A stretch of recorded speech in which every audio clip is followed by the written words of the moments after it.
Olá, sejam todos muito bem-vindos a mais um episódio do podcast do Grupo Marca e eu já vou pedir para você curtir, se inscrever, compartilhar todas as publicações também lá no Instagram, @grupo.marca, marca com K, tá bom? E já se inscreve aqui no nosso canal do YouTube porque hoje nós vamos ter uma entrevista mais do que especial. Então peço para que você se ajeite, peço para que você preste muita atenção porque a gente vai entrevistar um jovem, um homem, um menino que tem uma história mais do que excepcional, uma história de superação, uma história de vontade, uma história de guerra, uma história de garra. E você vai conhecer aqui comigo Augusto Costa, ex-atleta e que agora está aqui comigo falando sobre tudo que passou na sua carreira e essa transformação que você teve. Obrigado pela sua presença aqui, meu irmão. Beleza, Flavinho, tranquilo? É uma satisfação estar aqui. Obrigado pelo convite, obrigado ao Jean aí. Diz que tu tem uma história de vida excepcional, né, cara? E eu quero que tu conte pra galera que tá em casa quem é o Augusto primeiro, pra gente fazer essa ordem cronológica dos fatos. Então, quem que é o Augusto? Onde o Augusto nasceu? É natural de Joinville? Não é? Como que o Augusto entrou na luta? Que a gente já vai passar pelo teu momento de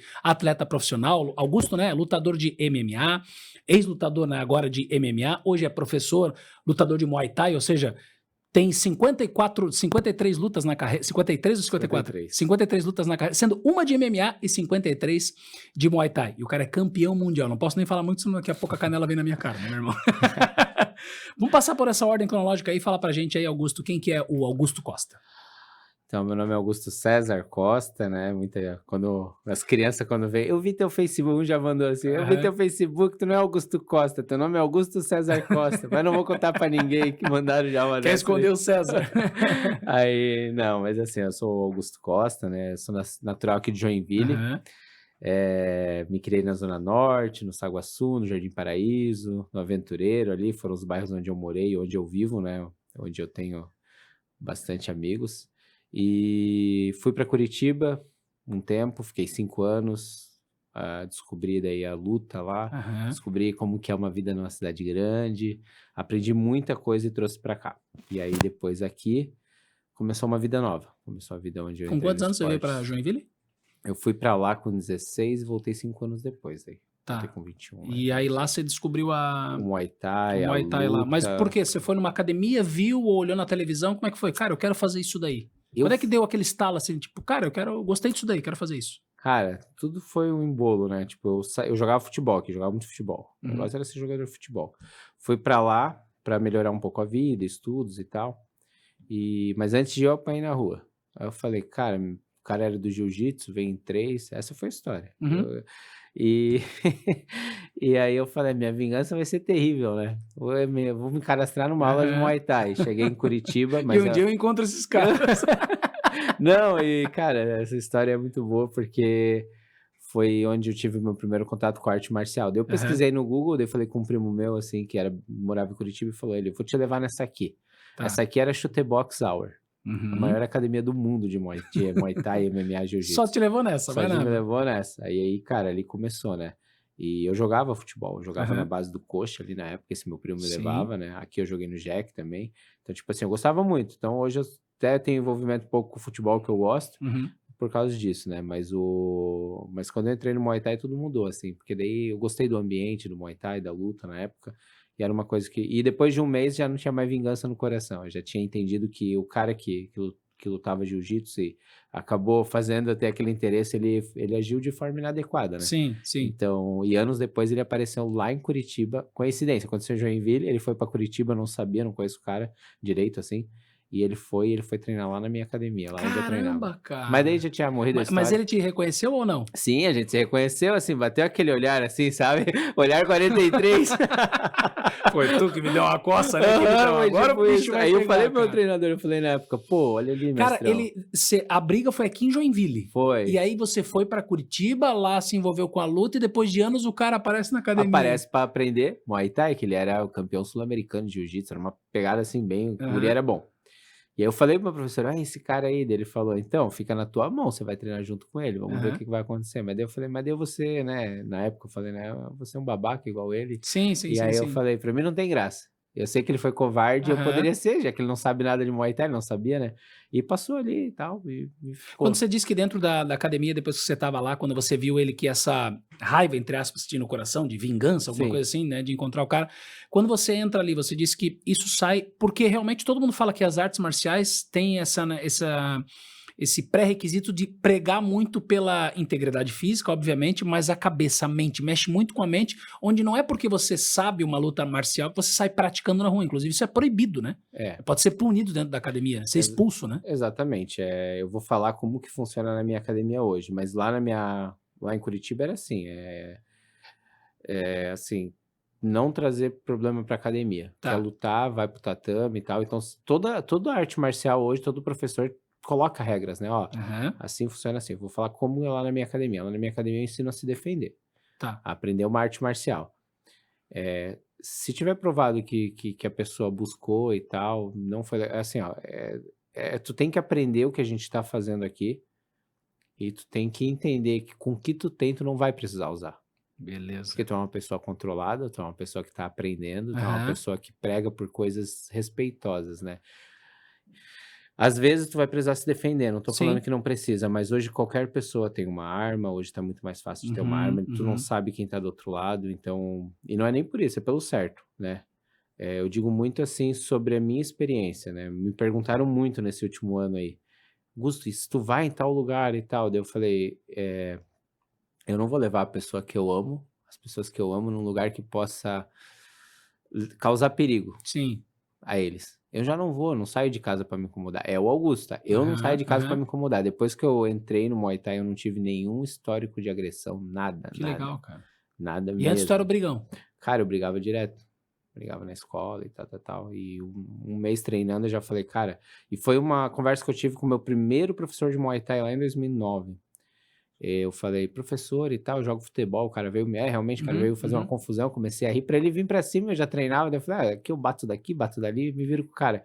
Aí ele falou bem assim: "Tá, e aí se o cara saca uma arma? Tu tá em Curitiba, tu não tá em Joinville". E eu jogava num campo que tinha um histórico já de ter tiro lá, que era o Boca Juniors de Almirante Tamandaré. E já teve histórico, daí ele falou: Pô, tu tá num lugar perigoso, aqui não é Joinville que todo mundo Uhum. resolve no soco, aqui é Sim. perigoso, tu não sabe quem tá do outro lado". Isso lá em 2009, né.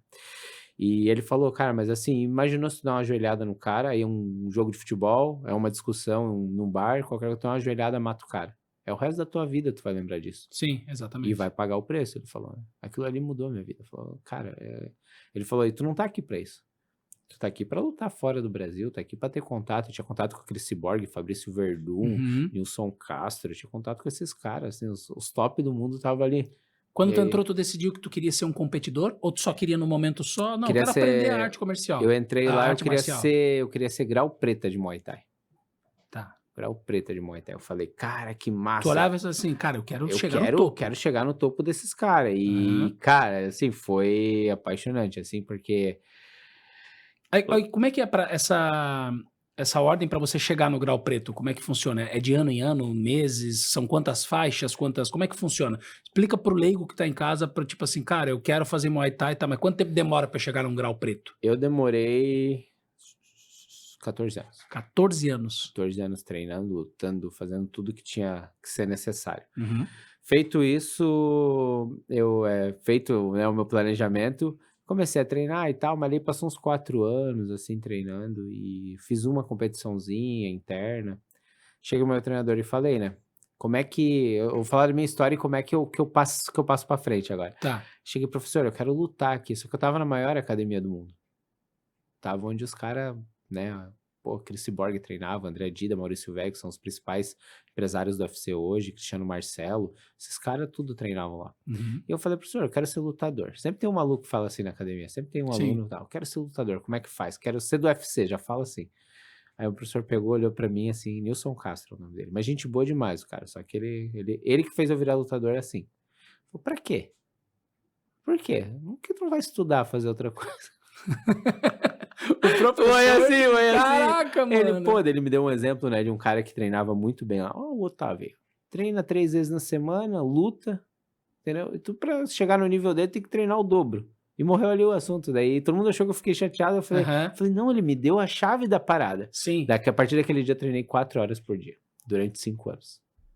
E tu treinava antes 1 hora por dia? 1, 2, não tinha um compromisso, ele falou: Uhum. "Não", e ele falou, né, tinha o Cassiano Titio, que era um atleta profissional na época lá, que estava tentando entrar no UFC. E ele: "Ó, o Titio treina de manhã, tarde e à noite. Esse é o sonho dele, esse é o objetivo dele, então ele acorda e vem fazer isso". Tem natação, ele faz natação, faz musculação, mas a primeira coisa que ele faz no dia, treina, Tá. luta.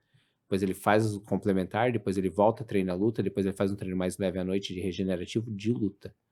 Ele falou: "O cara vive isso". Então não vai ser esses aventureiros, ele falou, né: "Não vai ser esse aventureiro aí, você não vai ser um aventureiro que, pô, hoje eu tô a fim de treinar, hoje eu não tô". Então ali mudou a minha mente. Fiquei vários anos estudando teoricamente e praticamente, né. Mesmo assim, em Curitiba não fui atleta, só fui praticante, né. E aí fui graduando com o Uhum. tempo, né, e hoje lá na equipe é assim, tu tem a gente tem 8 graduações, até as 2 primeiras, 80% do que tu tem que fazer é técnico, é físico e 20% é mental, é comportamento. Sim, Passou da terceira em diante é ao contrário, inverte a barreira. É 70-30 daí. sim. Aham. 70% mental, ver se tu pegou como que funciona a nossa equipe, nossas regras. Eh, a gente tem uma parada ali na nossa equipe que a gente tem que o mais velho serve o mais novo. Entendi. Em tudo, em tudo, em tudo que for possível. No alongamento, quem vai ser alongado primeiro? O mais novo. O mais velho sempre a gente tenta colocar essa imagem para que a gente tenha um comparativo ali com o que Jesus Cristo passou, né. Uhum. Então, que a gente consiga servir. E um corpo servindo, nesse sentido, quando a gente começa a moldar o treino para o mais novo, é mais fácil de equiparar. Sim. O cara não se sente excluído. Entrei na luta e fiquei porque eu encontrei um professor chamado Felipe Fortes, que fazia todo mundo treinar no mesmo ritmo, de forma diferente, Aham, claro, claro. só que assim, não era assim, antigamente, cara, nós treinava eu falei que queria lutar, né, Uhum. me chamaram para um treino no sábado, me nocautearam com uma joelhada voando na cara. Caraca. Eu não estava no nível. E os caras estavam me selecionando a galera assim. E hoje não, hoje eu tenho uma equipe que eu mudo completamente, e eu aprendi isso com o meu treinador Felipe Fortes, que eu conheci ele depois da Aham. caminhada, quando eu fui pra academia do Anderson Silva, American Killer Beast.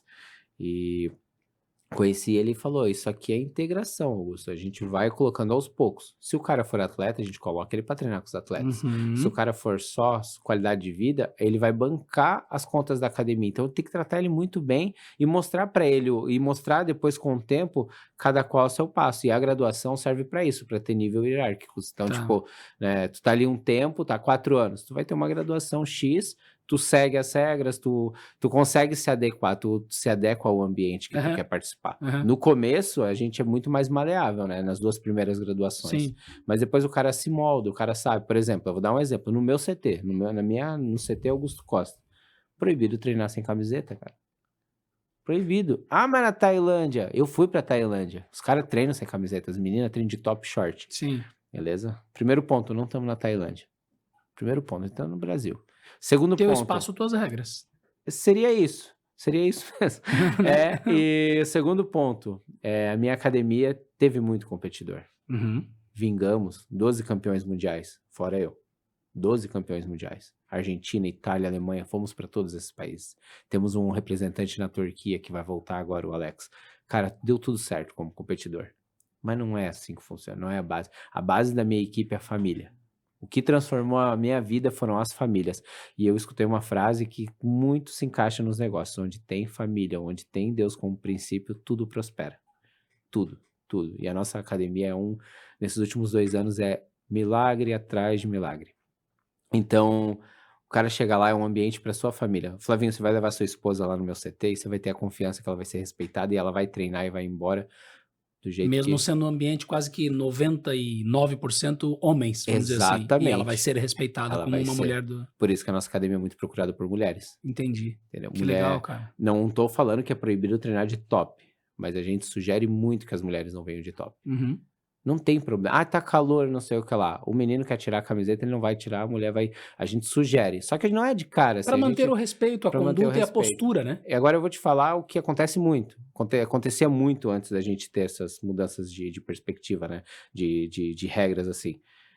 A mulher do cara viu a guria de top lá e tal, o cara não podia treinar porque tinha uma mulher ciumenta. Sim. Então hoje a gente Aham. evita, hoje a gente evita, a gente se previne, É melhor se prevenir do que remediar, Perfeito, perfeito. entendeu? E aí eu tô falando e ambiente familiar, né, cara? Porque quando a tua esposa confia que ela pode deixar tu ir lá, daqui a pouco ela leva o filho. Mas não por obrigação para cuidar do pai. Sim. Ela leva o filho porque é um ambiente onde o teu filho vai poder ficar. E acontece muito, cara. Tem um exemplo aqui da Leia, né, que treina com a gente agora. Uhum. A Leia passou anos só acompanhando o marido de longe, vendo o Renan treinar comigo. O Renan chegou Tá. até uma graduação quase de professor. E o joelho dele foi pra fita, e ele trabalha demais, E ela só ficava lá no cantinho dela assistindo. nem ia assistir. Tá. Aí depois veio o filho e treinou com a gente. E o Renan continuando. Aí o filho parou, o Renan parou. E ela precisou cuidar da saúde agora. Entendi. Pra onde ela foi? Ela falou, e a gente conversou sobre isso. Ela falou: não, eu sei que aqui é um ambiente que eu posso estar segura e o Renan confia que aqui tem bons professores, tem toda a parte técnica, mas tem o respeito. E aí ele falou: e agora o professor agora é convertido, então, Que legal, cara, assim, ó, tudo cara. casou. Aham. São valores onde, e assim, ó, mas é luta e tal. Então, assim, dentro das regras, eu ensino um combate, eu ensino tudo da luta ali. Mas o comportamental ali nosso mudou. Não tem um Uhum. comportamento competitivo. E já veio um atleta recentemente e falou: eu quero isso, quero aquilo. Falei: então é melhor tu ir pra outra equipe. Eu Não. já, eu já quero, eu já vou falar daqui a pouco o porquê que esse teu comportamento mudou, porque até ali os teus 15, 16 anos de idade, isso era o cara, tipo, seja o que Deus quiser, eu sou brigão, vou brigar na rua, gosto Exatamente. de jogar bola, se mexer comigo, melhor torta, eu já vou cair pra porrada e não sei o quê. E de repente tu entra na luta e a gente já vai chegar nesse ponto em que, por que hoje a tua academia, o teu espaço tem esses princípios. A gente já Sim. vai chegar nisso. Mas antes disso, eu quero entender quando que você decidiu ser um competidor, você falou Uhum. aqui, e quando foi a sua primeira competição, e alguém algum dia chegou e falou, tipo assim, Augusto, a partir de agora, cara, agora o teu treino vai ser diferenciado, vamos dizer assim, que é o cara que vai Sim. treinar separado, negócio diferente, porque tu é um atleta de alto nível. Nós vamos te transformar num baita Show. campeão. A Até virada. chegar no teu primeiro título, ou a Aham. primeira luta internacional, Então, a você virada foi de campeão de Muay Thai chave. na Tailândia. Pô, Exatamente. não é qualquer coisa, entendeu? É tipo assim, é o cara jogando futebol, jogar a Copa do Sim. Mundo, né? É Exatamente. isso, né? No país onde foi criado. Boa. Foi, então, assim, o que aconteceu? Passei 5 anos treinando em Curitiba. Nesses 5 anos comecei na Chutebox, Uhum. maior academia do mundo. E aí mudei de lugar e tal, mas eu treinei com o Claudinei Silva, foi um cara que lutou no Japão. Eu treinei com o Nilson Castro, cara, no mesmo nível do Anderson Silva. Uhum. Ele parou porque ele constituiu a família dele, mas ele continuou como treinador. E aí eu tive que mudar de lugar ali e eu não tava mais treinando. E aí meus amigos da escola, eu estudava no CEP, um colégio centralizado em Curitiba. E meus amigos, bora treinar. E eu tava com a sopa de Muay Thai, sempre ia, né? O cara era mala, né? Uhum. Sempre ia com a sopa de Muay Thai, assim e tal. Não, bora treinar, Augusto. Nós treinamos aqui na UDL do Maurício Shogun, que dava 15 minutos da nossa escola. Uhum. Uhum. Dá pra nós encaixar no teu horário, que eu saía com o primeiro ônibus e voltava com o último. Estudo, trabalho e ainda preparação pra faculdade. Caramba. Então, assim, e cara, aí eu só tinha uns horários ali de eu passar a ficar comendo na escola ali, estudando. E aí eles: não, Augusto, tu tem que treinar, mano, tem que treinar. Daí o Renan, um amigo meu, e o Davi falaram: nós treinamos lá na Killer Bees, lá do Uhum. Anderson Silva. O negão é bom, cara, o negão é bom. E às vezes ele tá lá. Vamos lá, vamos lá. Aí eu fui lá, daí eu tava um tempo paradinho, uns meses ali, daí fui lá e, cara, é assim, né? Quem pisou no tatame uma vez e gostou, vai. Cara, eu pisei, daí ali eu ajeitei meu emprego, ajeitei minha Uhum. vida, e ali eu voltei a treinar. Ali o Felipe Fortes me moldou, me deixou pronto para competir. É o meu Tá. treinador até hoje, supervisor. Só que eu precisei voltar para Joinville. Vida pessoal e tal, apareci aqui. Fui acolhido no Junior Aguiar Team. Foi Uhum. um cara muito bom para mim, o Junior Aguiar, em questão de competição. Passei 1 ano lá com contrato e sempre com meus professores de Curitiba, o Felipe Fortes, me supervisionando.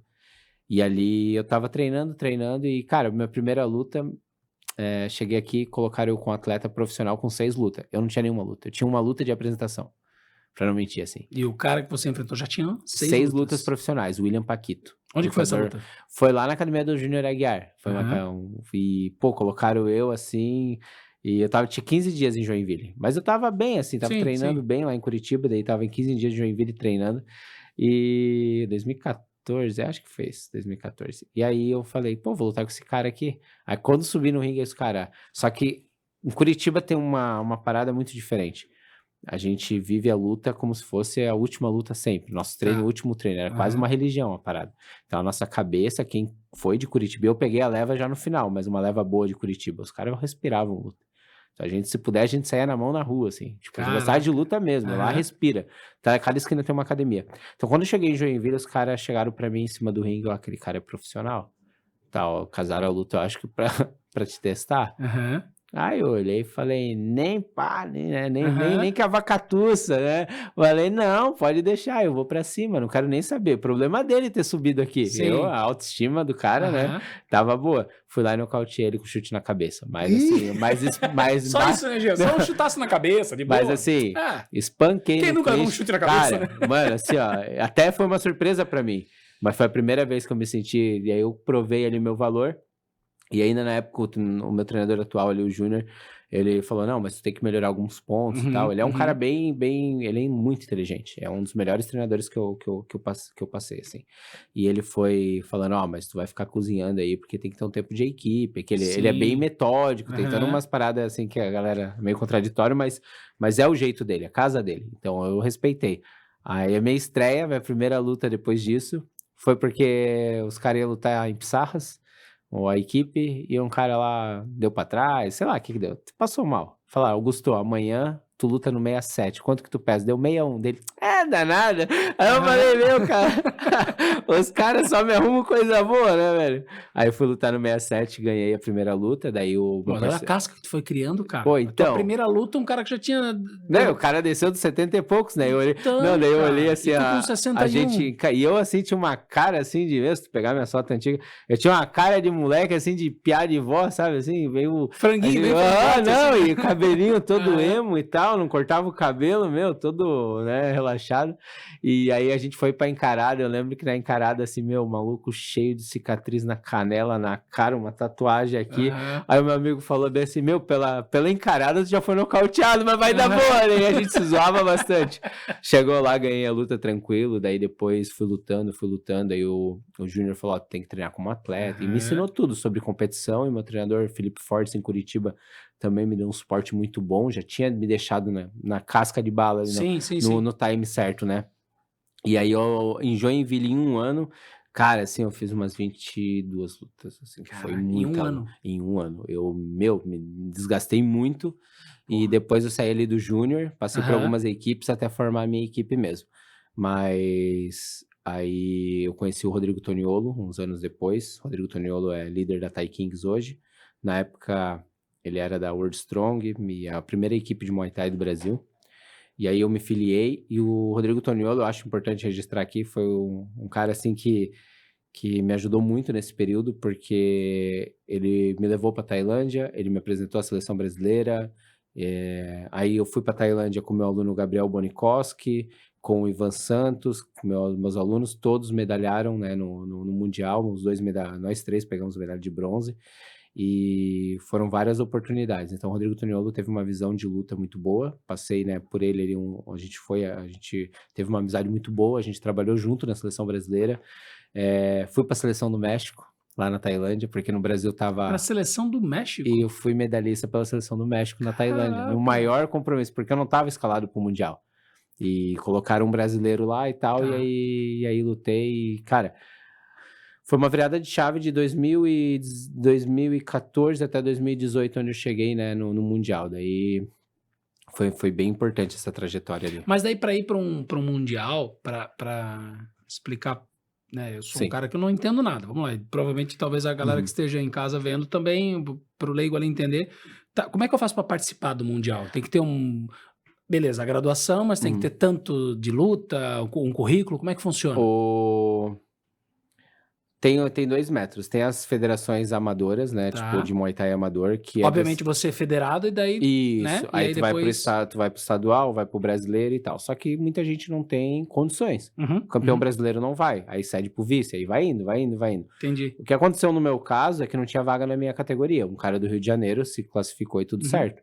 Só que os meus alunos foram. E eu fui pra lutar em estádio, luta profissional de Muay Thai. Mas chegou lá, os caras, a seleção mexicana tá desfalcada, os caras pediram alguém, tananã.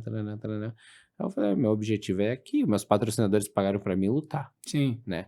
E aí foi uma virada de chave. Daí tem toda essa caminhada. E tem outros meios que é a seleção brasileira, tipo assim, Flavinho, tu é um treinador, eu sou treinador, tu vai pra Tailândia, conversa lá com o pessoal da organização do Mundial de lá, né? Que tem vários lá. Uhum. Várias organizações. Não é igual FIFA e tal, não tem um Sim. órgão, são vários órgãos. E eles fazem festivais, fazem campeonatos mundiais, justamente para o povo de fora conhecer a Tailândia e ter Aham, essas, né? aham. E ter esses campeonatos. Então, tu vai para lá. Aí tu fala com eles, consegue um documento, que é o que a gente conseguiu, o general manda geralmente, que lá Aham. é o rei que manda na parada toda. E aí o general manda o documento, ó, se convidando para o Mundial, e aí tu representa o Brasil e tu vai selecionando, tem essa opção. Sim. Não foi o meu caso, né? Meus 2 atletas lutaram estadual e brasileiro, né? O Gabriel ainda lutou em São Paulo, Uhum. brasileiro, foi bem legal, assim, ele foi bem, e aí a gente chegou no Mundial. Eu já entrei no Mundial, assim, tipo, porque uma seleção não foi e tal, foi toda Sim. uma situação política, Aham. né? E aí eu lutei a semifinal contra um brasileiro e ganhei. Representando o México, pegou um Aham. brasileiro, socou o E cara de cara, pau. assim, aí na semifinal eu perdi pro russo, né. Tá. Só que engraçado, né, daí os brasileiros ficaram bravos comigo na época, essa foi a que chegamos lá, eu fui homenageado na embaixada do México, porque eu Ai, medalhei ai, ai, ai. Aí os caras olharam e falaram: "Ô, e como não, assim, e Augusto? aí Tu tá de não, sacanagem, não, mano?" daí os brasileiros chegaram: "Pô, cara, nem minha mãe me deu parabéns, só perguntou se eu vou trazer alguma coisa". Eu falei: "É assim mesmo, cara", e no Brasil não teve muito reconhecimento, né. Aham, aham. E assim, o Brasil levou muita gente boa, assim, boa que hoje até hoje tá no cenário, o Sim. Márcio, o pessoal do Ceará, o pessoal do Rio, assim, o próprio Glaucio que eu ganhei, é um cara que tá no MMA, então assim, o Brasil levou muita gente boa e a gente sentiu essa diferença. Meus atletas não foram homenageados em nada. Lógico, a mídia aqui, geral, abraçou a causa, né, Aham, tipo, eu aham. mandei pra Danuta, pro Charles, pra todo mundo e, o bagulho explodiu, assim, que a gente foi pra Tailândia. E até Que ano que foi hoje isso? isso foi em 2018. 2018, tu foi Isso, foi a primeira vez que tu foi pra Tailândia. isso. E aí e quando falaram pra te deram a notícia, cara, tu vai pra Tailândia? Cara, na verdade chegaram Apreensão assim: com a "Cara, eu carta de vou". convocação para os meus alunos, e aí eu falei: "Eu vou como treinador", eu falei: Eu não vou levar, não vou deixar os cara passar batida", e aí a gente Uhum, juntou o dinheiro, mas foi um baque, assim, foi difícil, porque eu fui pra treinar, né, tipo assim, só uhum. que eu não acreditava, assim, ali foi cara, eu não tinha dinheiro pra nada. Daqui a Tá, pouco eu já tirei o passaporte, isso e aquilo, minha academia bombando, muita gente ajudando, muito patrocínio, legal. muito, sabe, tipo, e patrocinadores que são parceiros até hoje, sabe, a Se Gosta, a Têxtil, trabalha comigo até hoje, apoiando cara, qualquer projeto estão me apoiando, Que a legal, cara. Fábrica de Lajes Petrolândia com o Emerson ali, sempre apoiando, sempre. Então, assim, Os são caras estão pessoas contigo desde 2018. desde Porra, 2018, que legal, ali cara. alguns, né. Tá, e aí assim, você falou aí que você tem hoje o teu espaço, a tua academia, Sim. correto? Quando que você decidiu se tornar um empresário disso? Cara, foi logo que eu cheguei, eu vi isso, mas eu não tinha condições financeiras. Primeiro que eu te falei, eu fui pra American Killer Bees, depois lá em Curitiba ainda eu mudei de academia, porque não tinha como eu ir na minha onde eu estava. Tá. E cara, quando eu treinava na Chute Box, era competição e tal, só os mais fortes vencem. Quando eu cheguei na American Killer Bees, tinha um ringue profissional, um octógono profissional, uma área de tatame no segundo andar. Cara, cabia tranquilo 100 alunos. Embaixo, uma área grande de tatame, mais um ringue profissional. E a mensalidade que eu pagava lá na época é um pouco mais barato do que eu pago hoje. Então, tipo assim, era muito alto, então Cara. era Prime o bagulho. Aham. Mas era a academia do Anderson Silva. Ali eu aprendi, ali eu vi, cara, os caras ganham muita grana aqui. Isso aqui é viver dignamente com o que a Aham, gente gosta. aham. Né, o Rodrigo Vidal era o coordenador na época, e eu falei: "Cara, isso aqui, cara, camiseta do Anderson, foto do Anderson e não sei o que lá, e não sei o que lá". Um ambiente gostoso de Aham. estar, né. Uma visão profissional que não tinha na maioria das academias. Que dava dinheiro lutar. Eles lutavam nos Estados Unidos, no Japão, então, tipo, eles, né, só que a American Killer Bees fez esse padrão. Eu Aham. moro ali no Cabral, que é um bairro mais nobre, né. E quando eu cheguei aqui em Joinville, os caras só tinham uma equipe, aí as outras equipes também não eram equipes, assim, tipo, tudo anexado em musculação. Uhum, Primeira coisa uhum. que eu achei, assim, falei: "Cara, eles precisam de uma escola", e a gente montou uma escola em 2016, 2015 a gente montou a nossa escola e Ripa na chuli, pô, ripa na chuli. Eu falei pros meus atletas, aqui quer saber de Muay Thai, tu vai saber com os caras bons. É a mesma mensalidade que tu paga numa academia de rede. Na academia de rede, Sim. na mesma mensalidade. Só que é um monte de catadão. Falava assim mesmo. Aham, Aqui aham. não, aqui tu vai... Eu já tinha o meu cinturão nessa época de campeão sul-brasileiro. Aí eu falei, aqui eu sou campeão sul-brasileiro. Aqui eu entendo de luta. Nessa parte eu entendo. Uhum. Não, Isso aqui eu domino. aqui não é fitness, Aham, não. Eu aham. falei. Começou assim, sabe? Começou muito eu dando essa carteirada de atleta. Mas quando a galera treinava era diferente. Mas assim, tem muito a ver com a minha liderança. Não é soberba, tá? É o que eu vou falar agora. Mas eu fui criado numa liderança, não é a melhor. Pra mim, as duas funcionam. Mas a minha foi criado abaixo de muita luta. Eu Uhum. rodei o mundo. Eu tive 50 e poucas lutas, lutando contra cara pesada. Eu fui nocauteado 3 vezes, eu nocauteei também. Eu lutei e já treinei com os caras do UFC. Até hoje eu tenho contato, na CM System eu vou lá para Curitiba, Vitor Petrino, Eliseu Capoeira estão tudo lá. O próprio Cristiano Marcelo conversa comigo, dá muitas dicas. O meu treinador, Felipe Fortes, aluno do Anderson Silva. Sim. Então, tipo, eu tive uma vivência. Eu vivi a parada, eu vivi como que funciona pro cara entrar no UFC, por que o cara é demitido, por que o cara tá há 10 anos e não ganha tão bem quanto o cara que tá há 2 anos. Entendi. O cara que emagrece, o cara que treina, a porrada que dói, a porrada que pode ser absorvida e a que não pode ser absorvida. Eu sei o que é um treino de TikTok e o que é um treino real, entendeu? Tem isso também, né? Tudo, cara, o treino do tudo, cara. TikTok e o treino real. O treino do Caraca, TikTok é mano. lindo, maravilhoso. Se você quiser dominar o Muay Thai, arrasta pra cima, quer não sei o que lá, Sim, não, sim, mano. sim. Não, a geração... Ou seja, né? É aquele negócio, se a gente jogar pro mundo do futebol, é o tal do treinador que ele é respeitado porque, pô, esse cara jogou. Exatamente. Entendeu? Evaristo Macedo? Exatamente. Entendeu? Então, tipo assim, pô, esse cara jogou, esse cara foi campeão do mundo, esse cara tem um respeito. Não, a gente estuda. O cara que não Entendeu? estuda, o cara para no tempo. Aí o cara só resolve na porrada. E não, cara, eu tive contato com esses caras. E não é eu sei soberba, o porque é o caminho. teu currículo, né, cara? Exatamente. Pô, é um cara grande que chegou aqui, pô, meu professor é um cara gigante. Então, o que ele falar, amém. Porque ele passou por algo que um dia eu pretendo passar. Exatamente. E para não... Cara, para não dizer que não, assim, ó, todos os meus professores... hoje, só tem a Isabela que lutou profissionalmente. O Robson, a Gilmara, o Azaf não lutaram profissionalmente, mas já subiram no ringue. Sim. Todos eles tiveram essa experiência. Não, cara, não é demérito quem não subiu no ringue. Quem não, sabe?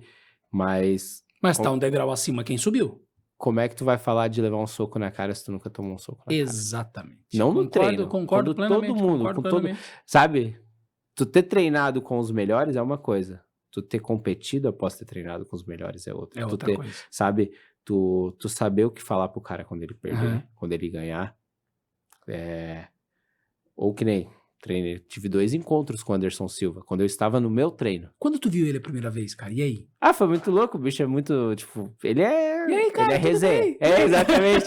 Só que assim, a gente foi zoar ele lá, a gente legal desse zoado. tamanho, fala, e aí, cara, beleza? Ele veio de patinete elétrico de um bairro pro outro, lá do Barreirinha até o Cabral, lá onde a gente tava, na academia lá. Aí, só que ele nunca chega avisando, porque senão não dá pra... Claro, você não para a academia. Então daí ele chegou lá do nada e, parou a academia, todo mundo aí fez a roda e ele, cara, ele falando, vocês têm que treinar assim, assim, assado. Só que muita resenha, o cara, e assim, ali eu falei, cara, eu tô num mundo que eu só vi na TV. Sim. Porque quando é tua rotina, parece que perde o brilho, mas não, velho. É que tu se adaptou ao lugar ali, não vê a grandeza do lugar. E aí ele chegou, deu muita dica e falou, e pô, cara, só que nesse dia o meu professor tinha me avisado de manhã, então meio que não foi um baque que eu fiz, eu falei com a galera os meus amigos da minha sala, a gente matou aula e foi à noite no horário que ele ia, porque a gente sabia. Tu já Aí na segunda eu não sabia, daí ele tava treinando lá, eu não treinei com ele, mas meu treinador treinou, saiu na mão, eles estavam ajudando ele no sparring pro boxe, né? E foi muito legal, assim, porque ele foi o melhor que eu vi no MMA da minha geração, né? E, ele tem caras muito bons, mas tipo, ele fazia parecer fácil. Quando o cara faz parecer fácil, que nem o cara ganhando... Eu nem assisto mais muito MMA, porque saturou pra mim, sabe? É muito mais show do que luta. E eu gosto da luta. Concordo. Né? Ou o show que o Anderson dava. O Anderson dava show de habilidade. Ele dava show, eu gostava de assistir a luta o Brasil dele. parava pra assistir Exatamente. o Anderson Silva. O Anderson Silva provocou no brasileiro, cara, uma coisa que poucos provocaram, tá? E eu não quero colocar, obviamente, na mesma prateleira, mas em questão de importância do esporte, todo mundo acordava cedo pra ver Ayrton Senna. Exatamente. Todo mundo parava pra ver o Gustavo Kirten. A Globo nunca transmitiu tênis na vida. Quando o Guga estava na final do Roland Garros, a Globo parou a programação para transmitir um jogo de tênis, né? Todo mundo parava para ver Mike Tyson lutar. Lembra disso? Exatamente. Né? Todo mundo acordava, pô, hoje tem luta do Mike Tyson. Todo mundo parava na Bandeirantes na sexta-feira à noite para ver Michael Jordan joga basquete. E todo mundo parava para assistir o Anderson Silva. Ou o Anderson Silva lutar. Cara, o cara ficava acordado até 3 horas da manhã para ver a luta do Anderson, cara. Exatamente. É impressionante. Ele foi o maior da nossa geração e ele... Tu espelhava nele? Sim, porque era ele e Nilson Castro, que é o outro professor meu que lutou no Japão e tudo. Os dois são da mesma geração, só que o Anderson, ele fez a chave virar, que nem tu falou no brasileiro, valorizou o nosso esporte, virou um esporte elitizado. Isso. Entendeu? Hoje, né, quando eu vou pro Rio de Janeiro lá, falo com o Pedro Rizzo ou com o Milton Vieira lá, os caras cobram, tipo, R$200 a aula. Ah, vem aqui, faz uma aulinha, R$200 aqui, aula particular. Mas antes eram 30 pila. Ou nem era aula particular, Sim, tu chegava lá, tipo, fazia uma visita de graça. Entendeu? O Anderson furou a bolha, né? Exatamente. E quando determinada pessoa fura a bolha, a gente diz que daí ele sai do meio, porque obviamente muitas pessoas do teu mundo, né? Do Sim. mundo do MMA, da luta, estão assistindo, então tipo assim, pô, o cara tá falando besteira, óbvio que esse é maior que o Anderson, aquele não, mas assim, o Anderson Silva, ele furou a bolha desse esporte. Exatamente. Eu tenho certeza absoluta que 90% dos brasileiros que conhecem MMA conhecem por causa do Anderson Silva. Pode falar de Vanderlei, pode falar de outros, mas assim, o Anderson Silva, o Brasil parava pra ver o cara lutar. Era diferente. Exatamente. Né? E ele era diferenciado. É diferenciado, né? Ele é... Cara, ele é assim, ó, se tu botar ele numa Ele competição... baixava a guarda, tipo assim, vem... Cara, era só que assim, ó, impressionante o que ele fazia. uma entrevista que eu vi dele, ele falou assim, que chegou um momento que ele viu que ele era muito bom na parte em pé de Muay Thai, ele lutava. Só que ele falou, eu luto MMA, eu preciso ser... E aí houve um preconceito na época, porque naquela época assim, tu treina jiu-jitsu, é jiu-jitsu versus a galera do Muay Thai. Sim, Não se misturavam, né? Aí o Marcos Ruas foi para os Estados Unidos, criou o CrossFit pra luta, que hoje virou CrossFit, todo mundo fala assim, então, os americanos, eu conheci uns americanos que falavam, pô, quem criou isso aí foi o Marcos Ruas, porque ele fazia treino de MMA, ele é da luta livre, mas ele juntou tudo, então o Anderson fez a mesma coisa. Pegou, chamou um cara bom de Gil, Cobrinha lá nos Estados Unidos, ele já tava lá no Cage Rage, chamou o Cobrinha pra treinar jiu-jitsu, chamou um cara lá bom de boxe, na época eu acho que era um mexicano, eu não sei quem que era, e chamou um cara bom de boxe, e isso foi visto como se ele fosse um creonte, que é uma coisa assim, como se um cara que não para em uma academia, mas não, ele tentou buscar uns melhores, e ele realmente deu certo, surtiu efeito. Hoje todo mundo faz. De novo ele furando a bolha. Furou a bolha, isso Entendeu? mesmo, E ele fez algo diferente. E aí ele transformou, porque ele era bom em quase tudo. Entendeu? Você acha que o Anderson Silva, no final da carreira dele, muitos vão falar, eu acho, né, eu acredito na verdade que não, que a soberba dele por já ser um superstar da luta, deixou ele tipo assim, pô, de novo o cara apanhou, uma hora com essa guarda baixa ele vai levar uma, até que chegou um dia e... Eu vou citar... Foi uma soberba ou não? Cara, esse já era o antes, porque tu conhece o antes, né? Sim. Nós aqui de fora a gente fala, pô, que cara idiota, cara soberbo. Mas sim, é assim, sempre que eu falo, a galera tá treinando lá, né? Sempre tu fala. Aí eles estão todos mortos assim de fazer. Eu falei, vocês reclamam dos caras lá, vocês comendo no sofá uma pipoquinha ou um X, vocês reclamam que o cara não aguenta 3 minutos, 5 minutos, né? Mas agora vocês estão vendo como é que é. Então, assim, o Muhammad Ali foi lutar contra o Sugar Ray, eu acho, ou Ray Charles, não lembro quem que era. Então, enfim, foi lutar e ele apanhou 3 saltos seguidos. Porque o treinador dele mandou ele ficar na guarda em cima. E ele falou, deixa eu me soltar, deixa. Aí ele começou a bater no cara. Eu falei aqui 3 saltos, eu acho que, se eu não me engano, essa cena aí até aparece no filme que é interpretado pelo Will Smith. Ali, cara, eu não vi. Ali, o nome do filme. Eu li o livro. Eu li o livro e assisti o documentário. Eu acho que é essa luta aqui que você tá falando. Acho, que faz muito tempo que daí ele pediu deixa eu jogar meu jogo. Isso, deixa eu fazer do jeito que eu sei, do jeito que eu me garanto. E o Anderson Silva é assim, né? E o Anderson Silva, ele é muito ligado no Muhammad Ali, no boxe, né? Ele é muito ligado mesmo. Teve uma época assim que ele era apaixonado pela parada e ele trouxe isso pro MMA. Ele jogou solto. Ele fazia...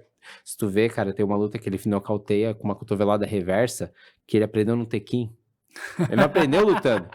E aí eu vou fazer. Aí ele fez também um bagulho do Ed lá, de pegar com o pé, bater embaixo do capoeirista que a gente falava, né? Aquele negócio. Então, ele... Cara, então assim, ó, é um camisa 10, entendeu? Sim. É um camisa 10, é aquele cara que tu fala assim, putz, cara. Então assim, lógico, né? Não vou mentir, eu fiquei muito decepcionado dele ser nocauteado com o jab pelo Chris Weidman. Sim. Foi a luta ali, né? E aí depois, quando ele voltou pra ir pegar, o cara quebrou a canela. Faz parte, cara, faz parte. Eu acho que o esporte... Ali você acha que ele deveria ter parado quando ele quebrou a canela? Pode falar bem a verdade? Eu acho que dava pra ele continuar mais e tal. E... Só que agora, pensando, tá? O Anderson Silva tem uma família enorme. Eu estudei e trabalhei muitos anos com a sobrinha dele, a Juliana. E, cara, pra tu ver como ela é ligada, assim, o dia que ela me conheceu, ela, meu tio faz essas coisas, assim, cara, eu nem me importei. A gente se via todo dia, meu tio faz essas coisas, um dia tu vai lá, Augusto. Cara, depois de uns 6 meses daquela frase, ela, meu tio é esse aqui, ó, tu já viu ele, ó. Daí Anderson Silva. Pô, só. Meu tio cara, só esse daqui. Ela era muito engraçada, mas enfim. Então, assim, lá em Curitiba a gente tinha contato com muita gente, né? Então, aí, cara, depois eu descobri que ele pagou pra maioria dos sobrinhos até a faculdade. Todo o estudo. Ele banca a família, ele tem muitos filhos. Sim. E eles são super humildes, tá? Eles andam lá na rua, eles andavam, né? Na nossa cidade lá, ficavam na rua, a galera respeitava, então... E, cara, assim, ele ativo, ele ganha muito dinheiro. Quando tu se aposenta, um seminário dele hoje, vamos brincar ali, talvez uns 5 mil dólares, talvez, tô ainda sendo bem bonzinho. Tá. Quando ele se aposentar, que ainda não aconteceu, que ele tá em atividade, fazendo essas super lutas, cara, assim, se pegar 3 mil dólares é muito. Então há essa diferença, e ele é um cara provedor. Ele tá querendo entrar pra polícia agora. Ele é um cara que gosta de trabalhar, gosta de estar agito. Tipo assim, ele nunca agiu... Ele parando, obviamente, cai os rendimentos, né? Então não tem como o cara, vou parar só porque... Então, assim, ele é um cara muito provedor. Então, assim, ele trabalha muito. Então, ele não parou porque ele quer manter o padrão de vida da família inteira. Sim, entendi. E quando eu falo, não é só dele, da família inteira. Ele é um cara bem família, tá? Ele pode ter, realmente...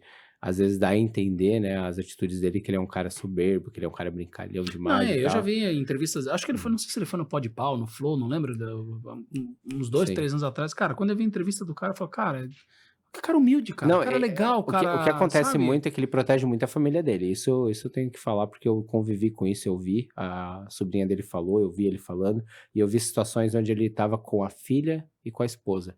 E ele, cara, agora eu não vou dar autógrafo. Infelizmente. Ele tava no shopping até. E deu maior confusão isso aí. Uma mulher, não sei como. Cara arrogante. Não sei não, ele falou... Não, ele falou... momento de lazer. Não, ele tava em Curitiba 2 vezes por ano. E aí ele falou, eu tô com a minha família, então eu não vou dar autógrafo. Ele falou, quando eu sair do cinema, talvez se vocês estiverem por aqui, tiro foto e tudo. Mas agora a gente vai entrar, vou atrasar pro filme. Então, e a filha dele era pequena, né? Então, assim, é interessante isso, porque os problemas que ele teve foi porque ele protegeu a família dele. Não deixava muito holofote e tal. Sim, então, verdade. Isso é interessante, né? Os meninos dele lutam agora até. Ah, é? Lutam, estão seguindo tá indo muito bem.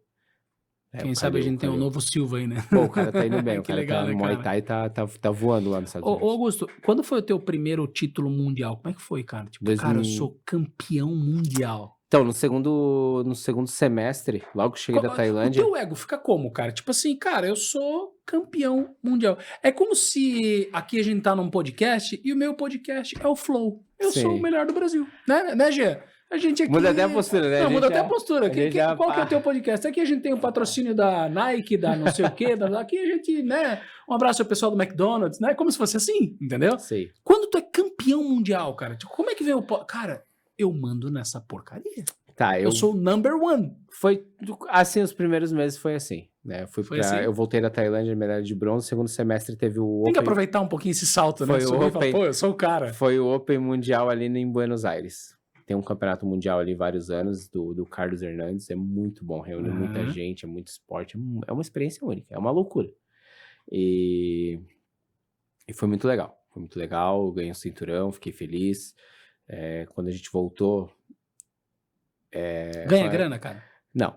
Não ganha grana? Não ganha grana, não. Só ganha reconhecimento. Reconhecimento. Só que o reconhecimento, bem utilizado, vira grana. Aí sim. Aí que aconteceu? Primeira coisa, na época o portal Joinville tinha acabado de sair, vários... A gente saiu em todos os lugares, todos.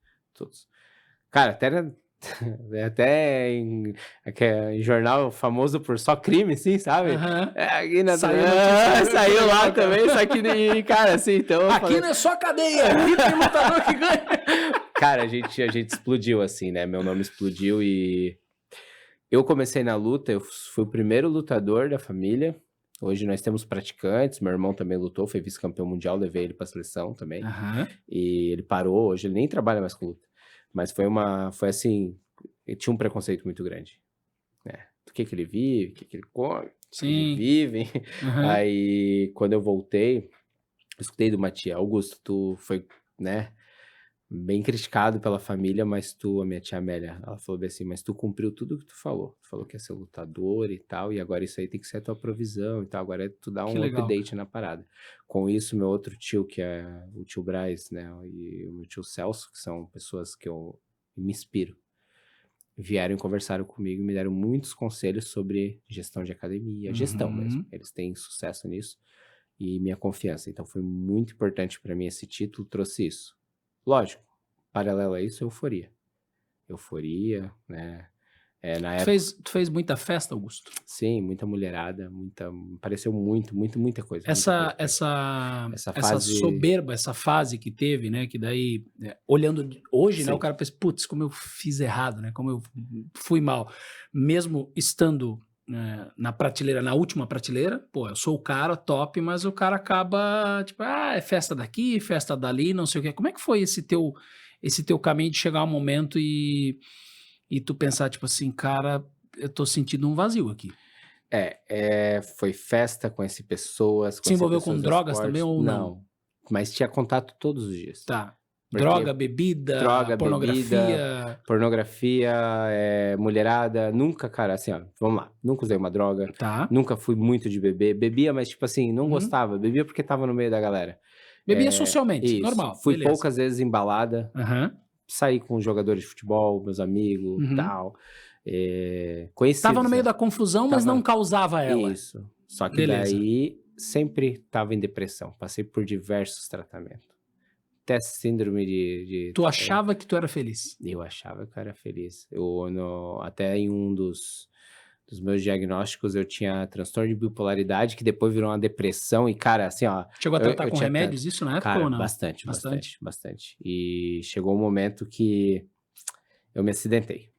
Aí foi o puff, assim, na minha vida. Como é que foi se acidentou aonde, quando? Faz quanto tempo que você acidentou? Foi em junho do ano passado. Junho do ano passado. Junho de Isso, 2025 tu sofreu um isso, acidente. isso. Acidente treinando, acidente 2024. ah, foi 2024. É verdade, a Isso. gente tá em 26, né? Então foi Junho junho de de 2024. 2024. Como é que Isso. foi? O acidente foi No foi dia do acidente, eu quero que Perdão, tu junho de conte. 2025, eu tô não, 2024 mesmo, já faz tanto tempo, olha É, só como fica a já faz cabeça um do ano e meio, cara. então, Já, né? Junho de 24, junho de 25, um ano, mais isso. meio ano, então já faz Meu, um ano e meio que tu se meu, acidentou. Como é que foi esse dia? Em que fase da tua vida você tava? eu estava numa fase que eu já tinha meu nome, Tá. meus atletas bombando nos melhores eventos do Brasil, e eu já estava indo com luta marcada pra Tailândia. Uhum.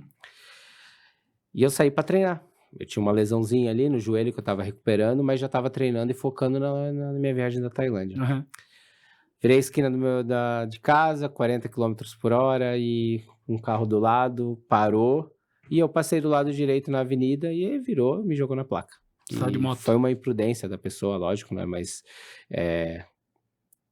se não acontecesse isso, eu não teria tido o encontro com Jesus, que mudou a minha vida, mudou a minha profissão, mudou o Augusto. Tudo Mas aquilo por que que você se encontrou com Jesus? Você sofreu um acidente, o carro virou a curva, cortou a tua foi frente, enfim, isso, e o que foi pra hos aconteceu? aí daí eu fui para o hospital. Antes Tá. disso, até naquele momento do hospital ali, ainda tinha muita amizade com a galera que tinha contato com Uhum, droga, com uhum. com tudo. Eu estava em ambientes que só me adoeciam por dentro, e queria resultados diferentes. E eu tinha recentemente perdido o meu melhor amigo por câncer ali, então eu estava passando uma fase muito difícil, Uhum. onde até na bebida eu estava exagerando, mas eu estava só procurando coisas externas, coisas ruins, Pra tentar preencher esse vazio que que tu eu nem não sabia sabia o que tá. era, né. E aí tu sofreu E um acidente e tu foi pro hospital. fui para o hospital, quebrei a perna, quebrei o fêmur, né. Putz, o cara que faz Muay Thai quebrar a perna, meu Não, irmão, aí é aí cheguei lá, estourou, né, explodiu o que aconteceu ali no fêmur distal, perto do joelho ali, bem na junção, explodiu. E eu fui pra casa, 7 Uhum. dias no hospital, fiz a cirurgia, mais 5 dias fui pra casa. Tá. Fui pra casa, passei 5 dias em casa, no sexto já começou a doer minhas costas, no sétimo dia eu voltei pro hospital. Uma tromboembolia pulmonar, um coágulo se deslocou e tava chegando no meu pulmão. E não, eu tava medicado certo, eu tava fazendo tudo certo, aconteceu. 32 anos, e aí eu parei na cama do São José, aquela cena de terror, assim, tipo, me trocando na frente dos outros, assim, eu senti que eu perdi minha dignidade ali. Foi muito difícil, isso pra mim, Uhum. o período. Só que eu não melhorei dia após dia, eu fui piorando. Comecei a piorar. Dr. Fabiano, que é um dos melhores do mundo, é especialista em imuno e na parte de imuno, me tratou da melhor maneira para o coágulo se desmanchar, mas eu estava com 3 infecções, eles medicaram, eu tive anemia 3 vezes nesse período, e quando eles me medicaram para as infecções ali, que já estavam uns dias, daí eu fui para UTI. Aí fui para uma UTI e uma médica, né, a residente ali, junto com alguns enfermeiros, eles ficaram muito preocupados, eles foram me ver lá e para eles era um baque, assim, tipo, eu era muito novo, e eu Uhum. conversava com eles, eu resenhava até mal, assim, só que quando eu caí na UTI, eu vi que tinha alguma coisa errada, e aí foi muito difícil. Passei um dia na UTI, passei uma noite, voltei pro quarto, respirador, e aí dia após dia eu comecei a refletir o que era a minha vida, e quem estava do meu lado, né? Uhum. E para que direção a gente estava indo? Quem tava do teu lado nessa hora? Tava a minha mãe, né, a minha tia, muitas pessoas que não podiam me ver, mas estavam mandando mensagens para mim sobre oração e todos os dias eu pedia para Deus, assim, ó, do meu jeito, né, não conhecia Jesus ainda, eu falava: "O que que tu quer de mim? Só me fala, porque eu não quero voltar para casa e voltar de novo para cá, só me fala", e eu não fiz uma promessa, assim, eu falei: "Só quero que tu me fale o que que tu quer de mim e eu vou tentar fazer. Só me fala", porque eu cansei de ser essa pessoa triste, né. Perdi meu melhor amigo, perdi minha avó, né, que foi uma perca difícil durante a minha vida, e não sou um bom filho, não sou um bom irmão, não sou um bom amigo, não sou né, na época, né, não sou um cara bom para relacionamentos, não tenho aspiração nenhuma, nem vontade de ter uma família. "O que que tu quer de mim?" Aí foi indo, foi indo, foi indo, foi indo. No último dia que eu estava pra ganhar alta, que eles enrolaram 3 dias minha alta, enrolaram não, perdão, não estava bem o suficiente. Uhum. Ai, mas assim, aí chegou uma enfermeira, que não era do meu setor, nunca vi a pessoa na vida, o nome dela é Paola. Nome da minha E esposa. é? Coincidência. Aí ela passou, e eu estava ali na cama chorando, que era o dia da minha alta. Estava Sim. chorando de felicidade, mas eu estava preocupado, ela falou: "Por que tá chorando?" Aí ela estava cuidando, daí ela me falou: "Ó, eu tô cuidando de uma paciente, porque a mulher que cuida dela, eu cobri me cobriu e agora eu tô cobrindo ela, então eu não sou daqui, mas assim, ó, por que que tá chorando? Tá tudo bem? Precisa de alguma coisa? Eu não sou daqui, mas eu arrumo aqui alguém que te ajude". Uhum. Falei: "Não, aconteceu isso, isso, eu não sei o que que Deus quer de mim". Cara, eu não falo com isso com ninguém, eu não falava isso com ninguém, né. Sim. Minha vida espiritual que nem tinha, era relaxada. Existia, mas era relaxada. E ela falou: "Posso orar por você então? Eu não posso fazer isso, tá?" Então ela fechou a cortininha ali, né, fez uma oração. Cara, e ali ela profetizou coisas na minha vida que se realizaram muito, assim, e muito forte. E se realizaram da maneira mais, assim, que meio que eu testei Deus e pedi provas e veio. Isso tava só vocês 2 Só nós no 2. quarto e ela fechou a Nunca cortininha f pra ninguém. Foi o único dia que eu não tinha acompanhante nenhum. Caraca, Tudo se encaixou cara. perfeitamente. Sim. Ninguém pôde vir naquele dia. Minha mãe Uhum. voltou a trabalhar, sabe, assim, estava muito difícil, estava Tu muito estava difícil. sozinho, Estava sozinho, chorando chorando e de repente e uma apareceu pessoa essa que não é Paola. dali, a enfermeira Paula, aí ela começou a orar e falou: "Com a tua boca, do jeito que tu negligenciou Deus, hoje eu declaro que tu vai falar dele, o que ele fez na tua vida". Ela nunca me viu na vida, né, ela nunca me ela falou bem assim: "Que não sei o que que tu faz, mas Deus fala que é pra usar a tua boca e tu influenciar as pessoas que tu influenciava para o lado errado. Tu vai influenciar para o lado bom, tu vai influenciar pra luz dele".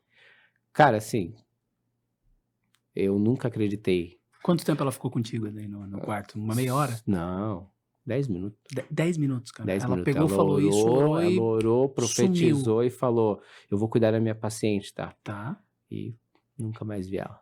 Tenho Tu ela no nunca Instagram, eu pedi pra seguir ela, Ah, porque é? daí Tu eu quando queria entrar em contato com ela, porque eu queria ir na igreja dela. Daí Sim, ela mandou um recado, mas não, Jesus está aí perto de ti. que legal, cara. Ela daí, né, ela e a família dela vão numa igreja, mesmo assim a gente nunca mais se viu. Uhum.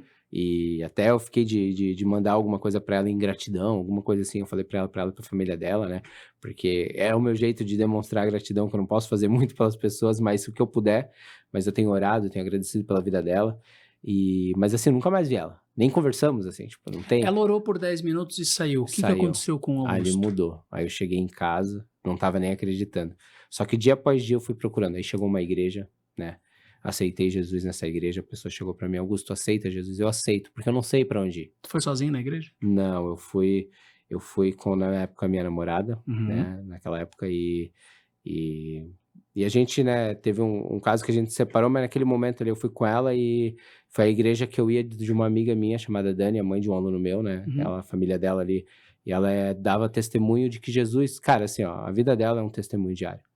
E eu procurei ela, eu quero, Dani, eu quero conhecer esse Jesus que tu conhece, Uhum. ponto. E quando eu cheguei lá e aceitei, foi muito bom. Só que eu não consegui me adaptar à rotina da igreja. E aí só que daí me chamaram pra uma outra. Eu falei: "Meu, mas eu acho que eu tinha que ir naquela que eu aceitei Jesus ali, né", que eu falei: "Eu aceito Jesus", e estava procurando. Mas daí eu conheci a comunidade Batista Shalom, que é uma igreja muito legal, assim, que eu cheguei da primeira vez, me acolheram, me abraçaram e não me deixaram e assim, "Conhece Jesus?", "Não", o pastor Flávio falava assim. E eu fugia dele, eu tinha vergonha, sabe, eu fugia porque eu tinha uma visão assim: "Ah, pastor, vai falar pra mim ficar aqui, né, Uhum. tã-nã-nã". Uhum. E ao mesmo tempo eu falava: "Mas tu fez um compromisso com Deus que tu quer conhecer". E ficava no meu coração aquilo ali, só que eu sofria muito. Cara, eu dormia 6 horas da manhã. Todo dia eu acordava odiando a minha carreira, odiando tudo, porque eu tinha tudo e não tinha nada. Sim. Eu tinha uma academia rodando e eu em casa doente, e vendo que o Augusto Costa como atleta, treinador, foi top, foi campeão mundial. E até hoje, onde eu vou, é o Augusto Costa. Mas o Augusto César Costa, o filho da Fabiana e do Eduardo, não tinha nada na vida, nada que eu digo de valor de verdade. Eu não Uhum. tinha, não tinha, não tinha uma família. Eu tinha minha mãe ali, mas era pra mim cuidar dela, não dela cuidar de mim. E isso me machucava bastante. Mas eu tinha meu amigo, faleceu. Tinha outros amigos, mas cada um com a sua família, cada um no seu corre, né? Sim. E foi um momento de deserto, assim, né? Foi um momento que eu passei no deserto e foi um momento muito difícil. E aí Deus foi usando todos os meus preconceitos para cair por terra. O primeiro preconceito que eu tinha é que se tu orasse por mim, tu vai andar. Eu tinha esse preconceito. Por causa daquelas galera que passa na TV ali, Sim, sabe? sim, sim, sim. Aquele E aí, sensacionalismo todo, tu falava: "Cara, isso aí é uma no dia besteira". 24/11 de 24, depois do acidente, 2024, aniversário do meu amigo que faleceu. Eu estava Uhum. bem triste, bem triste. Eu já não dormia mais há meses. Não dormia, não tomava mais remédio, mas não dormia. Eu ia dormir 6 e pouca da manhã, depois que a minha mãe acordava. Eu ia de muleta, abria a porta do quarto da minha mãe pra ver se ela estava respirando, porque eu morria de medo de ficar sozinho, Caramba, porque eu cara. estava desculpa, na merda. E todos os dias eu me lembro disso, todos os dias eu me lembro do medo que eu tinha de ficar sozinho. De não conhecer o Salvador, né. E até hoje eu me pergunto como é que eu não voltei para essa vida que era tão legal assim na hora, né. E aí eu lembro até um testemunho do Rodolfo Abrantes, e eu vou falar aqui porque é o que me definiu. Depois que eu tive um contato com Jesus Cristo, assim, cara, eu posso perder minha mãe. Aham. Jesus pode levar ela. Jesus pode tirar tudo de mim. Porque eu sei o que me tirou dessa situação, essa dor no meu coração. Eu perdoei muita gente, assim, e tive que pedir perdão pra muita gente. Pessoas que eu magoei mesmo. Pessoas que eu devo financeiramente, tô pagando. Pessoas que eu devo no coração, sabe? Que é pior ainda. Que assim, teve várias pessoas na carreira, no esporte, tá ligado? A gente é muito arrogante, Uhum. soberbo e a gente Uhum. derruba muita gente pro nosso sucesso. E, e status é diferente disso, né? De tu ser uma pessoa boa. Então, no dia 24/11 eu fui na igreja e tinha um cara orando por todo mundo lá e um pregador de fora. E eu vou orar aqui, mas é o Espírito Santo que cura. Eu falei: "Xi, sai fora, mano". Só que eu estava Uhum. de muleta. Daí eu me levantei pra sair e a galera já tinha saído. Eu tava me enrolando, assim, conversando. E olha como você... Eu tava me enrolando pra sair. E eu sou muito envergonhado, assim, fora do ambiente de luta. Aham. E nesse dia... E eu tava falando, ó, eu não acredito, mas eu vou ficar, né, e tal, tal. Mas nesse dia eu não queria ficar. Eu falei, o cara vai orar por mim? O cara não pode ver, porque eu ia numa igreja em que a galera via eu de muleta e vim orar. Pô, eu Uhum. fui na Câmara visitar o meu amigo lá, o Brandel e o Neto, né, são meus Sim. amigos. Eu fui lá porque eu precisava de uma ajuda de muleta, alguma coisinha assim. Os caras me viram de cadeira de roda, era uma foto a cada esquina, então, tipo, isso não era o ambiente que eu queria, então era o status que... Enfim, eu fui pra igreja e aí eu falei, aquele cara vai querer orar por mim, vai querer dizer que tem cura e tal. Só que daí fecharam a porta e fiquei com vergonha de sair. Eu tava de muleta, não tinha pra onde Aham. correr. Aí eu falei, meu, não acredito, cara. Daí eu sentei lá e falei, eu vou deixar o cara orar, fazer o quê? Aham. Faz o trabalho dele, né? Cada um faz o seu e tamo aí. E... Só que enquanto chegava, começava a mudar. Mudar por dentro, dava uns Uhum. calafrios e eu Uhum. comecei, o que que tá acontecendo? Aí eu falei, ah, senhor, eu entrego tudo aqui. Eu falei pra ti no hospital que eu ia entregar, então eu entrego tudo. Seja o que for, eu entrego tudo aqui. O Senhor sabe o meu coração. Eu falei, Jesus, tu sabe meu coração. Não acredito nisso. Mas se for pra acontecer... E eu falei, o que que eu vou pedir pro cara? Pra andar? Não dá, velho. Aí eu vou Uhum. pedir um milagre e não dá certo, os caras vão ficar bravos com ele. Fiquei nesse pensamento. Eu falei, nem eu acredito que vai acontecer um milagre. E aí ficou. Quando chegou lá, cara, eu nem lembro porque eu falei, ó, eu quero que tu me cure da depressão. Peça pra Deus curar da depressão. Porque todos os dias eu sou atacado e, cara, eu já não conseguia dormir e tal. Eu falei, eu não tenho paz na minha vida, eu não tenho paz. Eu tô procurando Jesus porque eu não tenho paz. Uhum. Falei pra esposa dele que traduzia. Ele orou e tal. E naquele dia mesmo, cara, eu tive um problema muito sério que daí eu falei, ah, hoje eu não durmo mesmo. Cheguei em casa e vi um problema no celular e tal, um trabalho, não sei o que Aham. lá, e eu tava debilitado, não tinha nem como resolver. Então eu fiquei muito estressado. E quando acontece isso, eu não durmo direito. Naquele dia, daí eu acordei no outro, cara, eu dormi 11 horas, não sei por quê. Então aconteceu tudo errado já, Uhum. tipo, fora do normal. E depois daquele dia eu não tive uma noite ruim, eu não tive nenhuma crise de ansiedade, eu tinha muitos. Cara, ali foi a depressão foi embora. De um dia pro outro. E, cara, assim, ó, como Instantaneamente. se fosse um milagre, não, Aham. foi um milagre. Foi um milagre. Esse foi o primeiro contato que eu tive com Deus de teste, assim, tipo, que eu falei, cara, sim, isso foi uma resposta, uma Aham. parada diretamente que eu não acreditava. E você pediu essa resposta, Eu né? pedi essa resposta, eu pedi não acreditando. Só que no fundo, depois, no final, eu falei, não, se tu é o Deus mesmo, como eu tô vendo os Uhum. pastores, e eu tenho um pastor Vilmar, que é como se fosse um pai, assim, pra mim. Pai na vida espiritual, é um cara, assim, ele sempre fala, entrega em oração. Ele me ensinou a orar, ele me ensinou a perdoar, ele me ensinou a amar as pessoas. Porque pra mim, amor era aquilo, amor, marido e mulher, filho, Sim, sim, esposa, sim. mas não, tu tem que amar as pessoas, né? Então, assim, foi muito forte. Foi no dia do aniversário do meu amigo, então, cara, ali eu não tive mais depressão. Não tô mentindo, não. Uhum. Tem dias que a gente tá triste, tem dias que a gente tá feliz, né? Claro, normal da vida, Mas mas eu tenho não o que tu paz. sentia antigamente, aquele vazio. Eu nunca tive paz, sabe? E eu, na semana do meu batismo, tocou muito no meu coração uma pregação que teve num curso que eu fiz da pastora Thelma, que que falou sobre Jesus Cristo, até estava tocando no fundo, se eu não me engano era Galileu ou Único, mas ela falou Uhum. que a voz de Jesus é irresistível, né, e esse louvor ficou muito na minha cabeça. E quando eu fui me batizar, a semana inteira eu fiquei chorando, escutando, porque eu escutei a voz de Jesus várias vezes, e várias vezes, e várias vezes, martelando no meu coração sobre se entregar, rendição. Falava muito sobre rendição. Eu lendo a palavra de Deus, Uhum. e eu ia pra academia e eu falei: "Eu não quero mais essa academia, não quero mais esse público, eu não quero esse..." Eu estava indo já tentando voltar a me Sim. reerguer, né. E eu não quero, Jesus, me colocou, só que se renda, se renda, se renda. E eu fiz de tudo pra vender minha academia, pra sair fora, pra até porque eu não tenho muito, não tô numa fase de reabilitação, tô numa fase debilitada, minha perna não volta mais a ser o que era. Eu não posso mais lutar, eu não posso fazer Uhum. direito. Se eu treino um dia na semana, eu consigo treinar sem impacto, só batendo, fazendo a minha parte. E eu fico uma semana ruim. entendeu? Então, tipo, é muito ruim pra mim.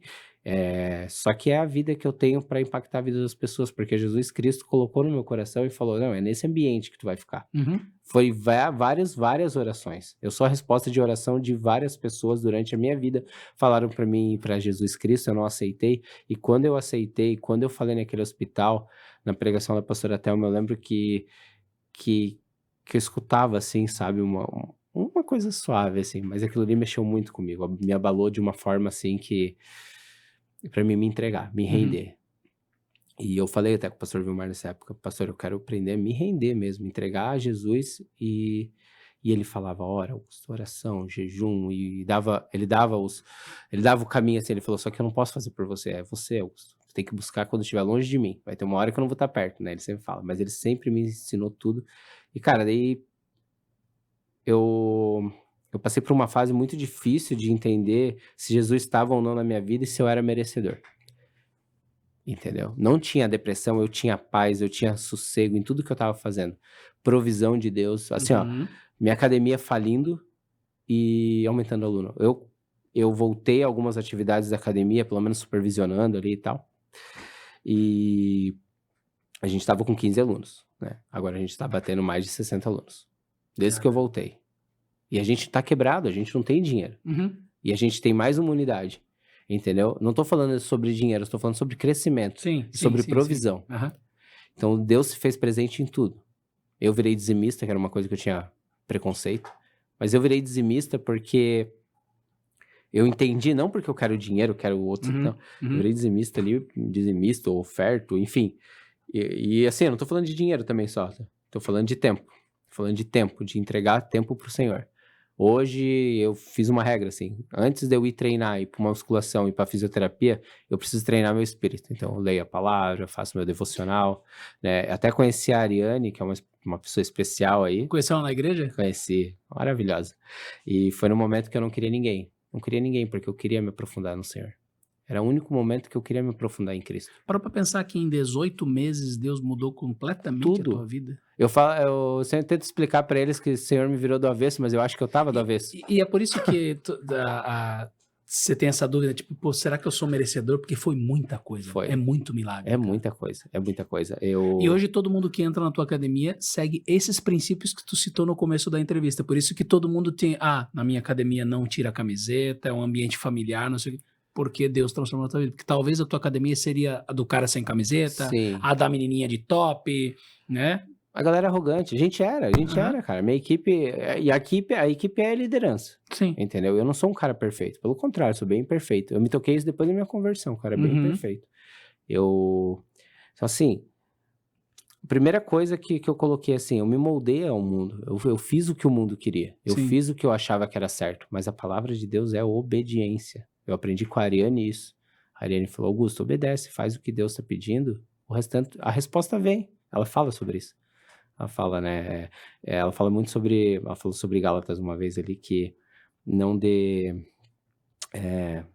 Como é que é? Não, a gente não tem aparência do mal. Então, tipo, Aham. tudo aquilo que tem aparência do mal, do mundo, a gente não fugir da aparência do mal. Então, a gente tem tentado em tudo na minha vida, assim, as pessoas que estão ao meu redor, a gente tem tomado decisões orando, coisas que Legal, nunca imaginei na minha legal, vida. legal. Na minha academia, uma vez por semana. Primeiro tu pede o direcionamento de Deus, depois tu pede Exatamente. conselho pro homem. Exatamente. E na minha academia tem célula, tem isso, tem aquilo, mas assim, tem versículos na parede. Aham. Cara, não é uma questão de religião. Vai ter gente que vai dar o testemunho quieto. Até porque a religiosidade afasta o homem de Deus, né? Exatamente. Você é cristão temente a Deus, é isso. Cara, assim, ó, tem, né, o Robert ali, que é um amigo meu, mas a própria Ari fala assim, que a maior bíblia que alguém vai ler é você, as suas atitudes, entendeu? Então a nossa ideia não é isso, não é que a pessoa vá na minha igreja, que a pessoa faça isso, que a pessoa faça aquilo, mas que a pessoa conheça Jesus. Conheça Jesus. Viver Cristo é bom. E a partir do momento que eu comecei a viver a Cristo, eu comecei a ser feliz de verdade. E eu tenho muito menos do que eu tinha antes. De dinheiro, de tudo, de carro, cara, assim, ó, eu perdi o que eu podia perder e ganhei o que eu nunca tive, que eu não deveria nem ter tirado da minha vida, sei lá se foi tirado ou se...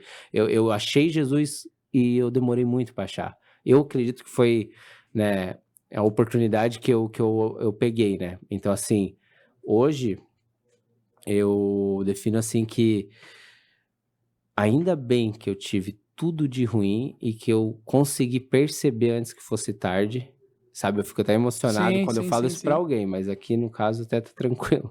Mas assim, que eu tive a oportunidade de conhecer Jesus antes de acabar o tempo.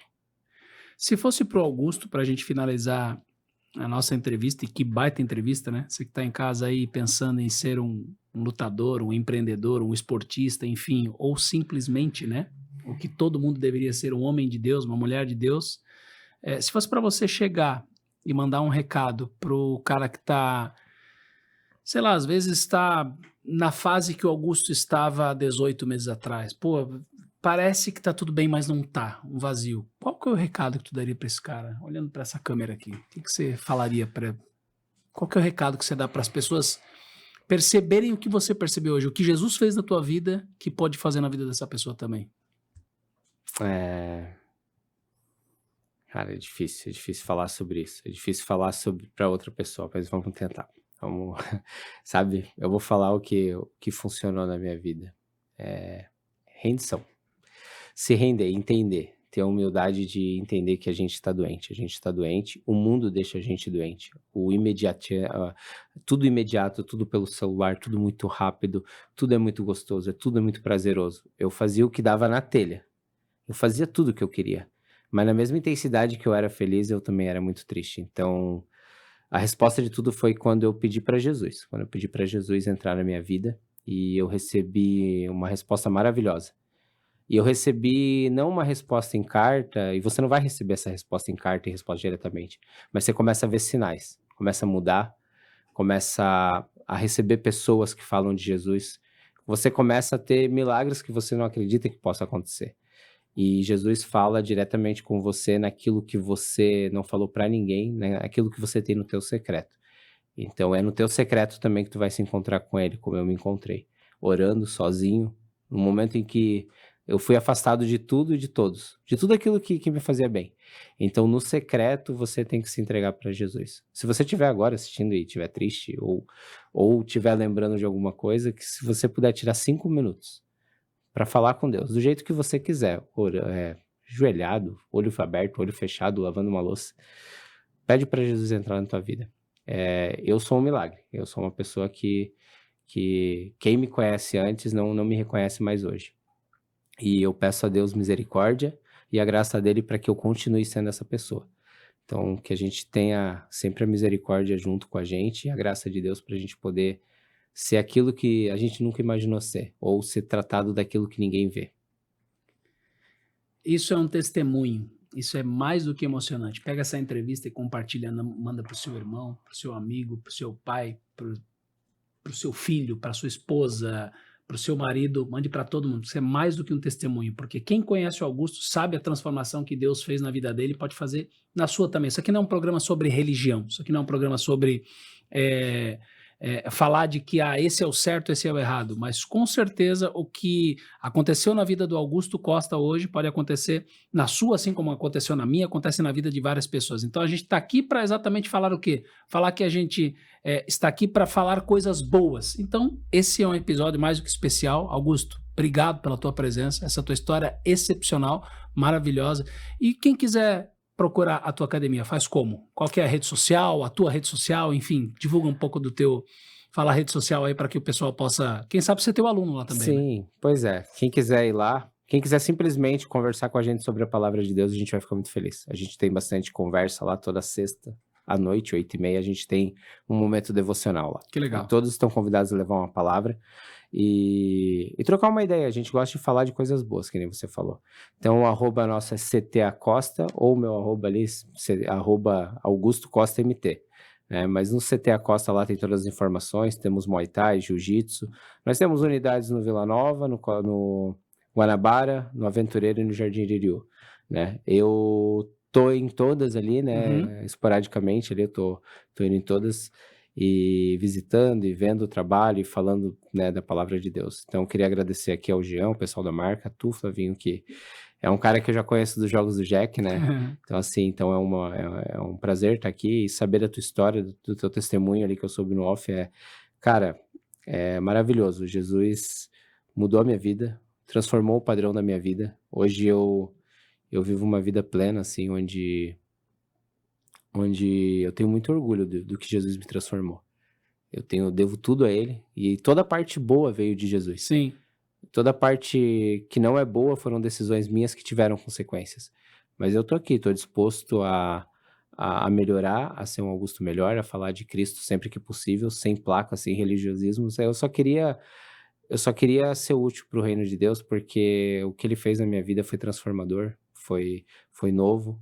Em breve eu vou ter minha família, em breve eu vou estar Perfeito. servindo a casa dele junto com a minha família, mas eu recebo isso diariamente, eu recebo esse amor, essa graça, eu vejo nos meus familiares, na minha família, na minha equipe, onde o meu trabalho, onde era considerado um negócio que me adoeceu, Uhum. né? Na minha depressão, foi diagnosticado que eu adoeci por causa do esporte, mas não, eu não tinha Jesus no coração. Eu tô no mesmo lugar com pessoas diferentes, eu tô frequentando ambientes diferentes. Então eu tô numa onda diferente, vamos dizer. Tô na onda de Jesus, né? Então tá dando tudo certo. O Legal Jesus demais, Cristo cara. mudou a minha vida, assim, né, cara? E assim como diz em Romanos 12, eu precisei sair do molde do padrão do mundo, né? Transformei a minha mente, me renovei e experimentei a boa, agradável, né? E perfeita vontade de Deus. É muito difícil se manter, mas é isso. É muito, sabe, tudo na vida, Uhum. tudo na vida é ruim. Tudo, tipo, ser criança é difícil que tá aprendendo. Aí quando tu é adulto que já aprendeu, já é ruim porque não tem mais tempo pra curtir. E só que quando tu aprende, tu aprende sobre Jesus e sobre tudo que a gente vai viver aqui, assim, ó, a primeira é maravilhoso. A primeira coisa que mudou na minha vida, que eu queria deixar registrado, quando eu saí do hospital e quando eu tive ciência que Jesus estava na minha vida, quando eu tive assim, ó, eu pedi pra Jesus, eu me rendi. Primeira coisa, eu saí com a cadeira de roda e tomei um sol na pele. Eu senti um ar. Sim. Eu fiquei todos os dias chorando dentro do hospital, olhando o teto. E não sabia se eu ia viver. E os médicos, um médico olhar pra mim e falar, cara, tu é um milagre. Médico é muito difícil falar isso. E ele Sim, sim, falou, sim. cara, tu é um milagre. Tu é muito novo pra cair nessa cama, né? Então, assim, ter essa experiência com Jesus foi interessante. Então, tá aqui é um motivo de agradecimento, de estar aprendendo, de estar vivendo, de estar escutando, estar falando e hoje compartilhando, né, o que Jesus fez na minha vida. Maravilha. Cara, obrigado. Obrigadão. Agradeço. Que história sensacional. Valeu. Já segue a gente nas redes sociais, @grupo.marca, já curte, compartilha e também se inscreve no nosso canal. Em breve, um novo episódio para você. Até breve.